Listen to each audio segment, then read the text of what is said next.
na ako. Oh, yung kabilin-bilinan ko sa'yo araw-araw kitang sinasabihan. Huwag kang paaagrabyado pag inaway ka. Dapat laging ikaw ang nakakalamang.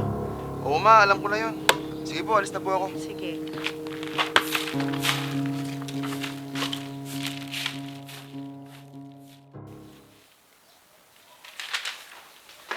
Ma!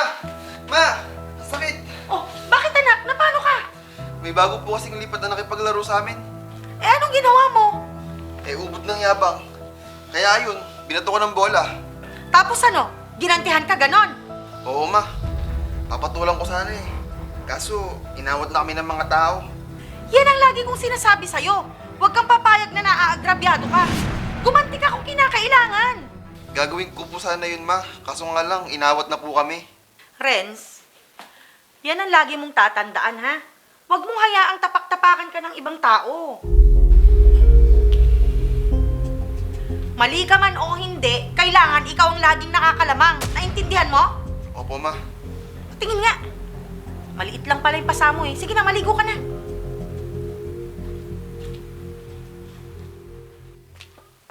Ay, lima lang ako sinalubong ng pamangkin ko. Ate? Renz? Andito na ako.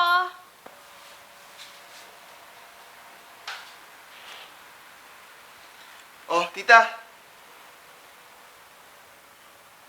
Mano po, tita? Pasok po kayo. Kung gusto ang biyahe niyo, tita. Ayos lang naman, iho. Bakit nakasalamin ka?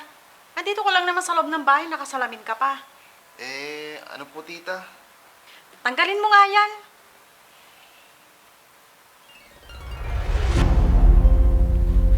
Teka. Anong nangyari sa mukha mo? Napaaway ka ba? Hindi naman po, tita. Nadali lang po nung nakaraang nag-basketball kami. Nadali o sinadya? Umamin ka? Tita naman eh. Ang yabang po kasi ng nakalaro ko. Ayan. Ayan ang sinasabi ko. Anak, minsan, hindi magandang pumatol sa mga walang kwentang bagay. Kailangan maging mahinahon ka para iwas gulo. Kaso po, tita, hindi po ganyan ang sinasabi sa akin ni mama. Kailangan daw, hindi daw po ako naagrabyado. Ay nako, si ate talaga. Hayaan mo at kakausapin ko ang mama mo. Nilulugar kasi ang mga bagay-bagay, iho. Hindi sunggabagad. Sinusunod ko lang po yung mga tinuturo sa akin ni mama. Pagalitan niya po kasi ako pag hindi ko siya sinunod. Hindi ko alam kung iniisip ng mama mo ang mga itinuturo niya sa'yo. Hindi ba niya nakikitang napapahamak ka na? Dahil ganyan na pagpapalaki niya sa'yo? Pasensya na po, tita. Wala po kasi yung ibang magawa kung hindi sundin siya. May magagawa ka pa, Renz. Kung gugustuhin mo. Ano pong ibig niyo sabihin, tita? Alam mo, Renz, kahit ano pang ituro ng mama mo, nasa sayo na yun kung susundin mo siya. Kung alam mong hindi na tama ang pangaral niya sa'yo, malaki ka na, Renz, para malaman mo ang tama sa mali. Sa bagay, tama po kay tita. Paano po pag nagalit si mama sa akin? Hayaan mo.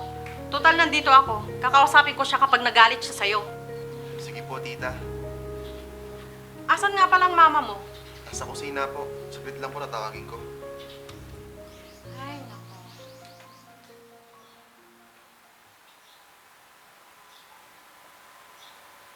Ate! O, MC. Bakit? Pwede ba tayong mag-usap? Oo naman.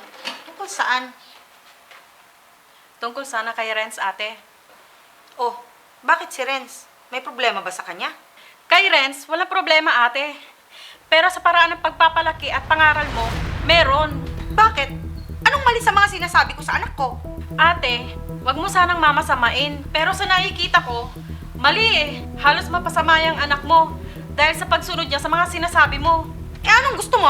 Hayaan kong maagrabyado na lang yung pamangkin mo? Hindi naman sa ganun, ate. Ang akin lang, sana tinuturuan mo ng tama ang anak mo. Hindi yung kasalanan man niya o hindi, kailangan niyang gumante. Mali yun, ate! Hay nako! Huwag mo nga akong turuan kung paano pangaralan at palakihin ang anak ko. Anak ko yun! Anak kong masusunod! Ikaw ang bahala. Concern lang ako sa pamangkin ko.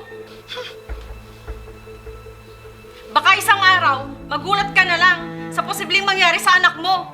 Pwede ba? Alam kong ginagawa ko.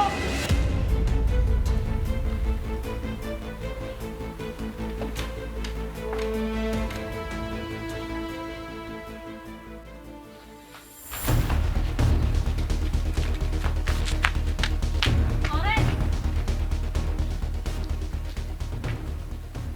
Bakit ka tumatakbo? May nangyari ba? Nakita ko po kasi yung sumuntok sa akin noong nakaraang araw. Oh, anong ginawa mo? Ginantihan ko po. Yun po kasi yung bilin sa akin ni Mama. Halika nga dito. Alam mo namang mali yun, di ba? At isa pa, nakalipas na yun. Yun po kasi yung sabi sa akin ni Mama. Huwag ako magpa-agrabyado. Anong nangyayari dito? Ba't ang ingay yung dalawa? Hay nako ate, nakita daw niya yung nakaaway niya nung nakaraan. Kaya yon, ginantihan niya. O di maganda, para magtanda. Ate naman, ano ka ba? Kaso Ma, may problema po. Ha? Anong sinasabi mo dyan? Sabi daw po na nakaaway ko. Ipapapulis niya ako. Yan na nga bang sinasabi ko eh. Naku, huwag kang matatakot anak. Wala naman yatang nakakita sa ginawa mo, di ba? Kaya relax ka lang. Pero Ma, may nakakita po sa ginawa ko. Natakot po ako. Yan. Yan ang gusto ko ipaliwanag sa inyong mag-ina. Hindi sa lahat ng oras, kayo ang palagi nakakalamang. Tumigil ka nga dyan, MC. Hindi ka nakakatulong. Oo ate, hindi ako nakakatulong. Dahil ayaw mo makinig sa akin.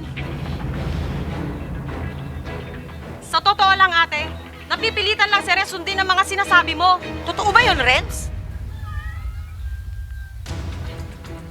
Hindi na bata si Renz ate, kaya hindi mo na dapat siya turuan. May sariling isip na yan. Tama na po. Hindi Renz, kailangan din ng mama mo nang gigising sa kanya sa mga maling turo niya sa'yo. Mas matanda ako sa'yo, MC. Anak ko si Renz, kaya ako ang masusunod. Oo, anak mo nga siya. Pero sa mga itinuturo mo sa kanya, hindi mo iniisip kung paano mapapabuti ang anak mo. Napapasama siya dahil sa'yo. Ma, tama na. Nagsasawa na rin ako sundin kayo. Hindi ko rin po gusto magkaroon ng kaaway. Ayaw ko lang po kayong magalit sa akin. Kaya ginagawa ko na lang kung ano yung mga sinasabi nyo. Dapat lang, nasundin mo ang mga gusto ko. Kapag ba nakulong ako dahil sa pagsunod ko sa mga sinabi nyo, magiging masaya ba kayo? Anak, ayokong umabot tayo sa ganon. Yun naman po pala, Ma eh. Pasensya na po kayo, pero tama po si Tita. May sarili na po akong isip, Ma. Alam ko na po ang tama sa mali. Hindi naman sa pinangungunahan kong pagiging nanay mo kay Renz ate. Ayaw ko lang siya mapasama, kaya pasensya na.